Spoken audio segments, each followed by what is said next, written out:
In this video, I'll show you the fuse box locations because there's two for your Mitsubishi Lancer 2008 and more. So the first one is on the left side of the steering wheel.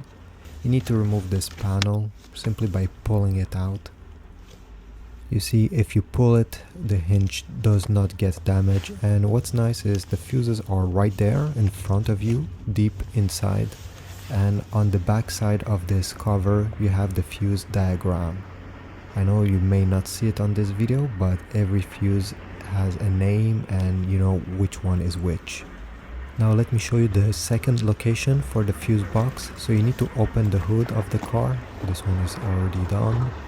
And you see on the right side over here, so this is where the battery should go. The battery has been removed here, but on the right side of the battery you have this black box that you need to remove the cover.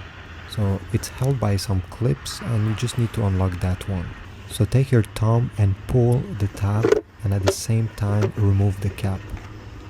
It's the same thing as the other fuse box. Your fuses and relays are all over here, and on the cap on the other side of this lid you can have the fuse diagram telling you which one is which, and you even have a spare fuse over there, which is great.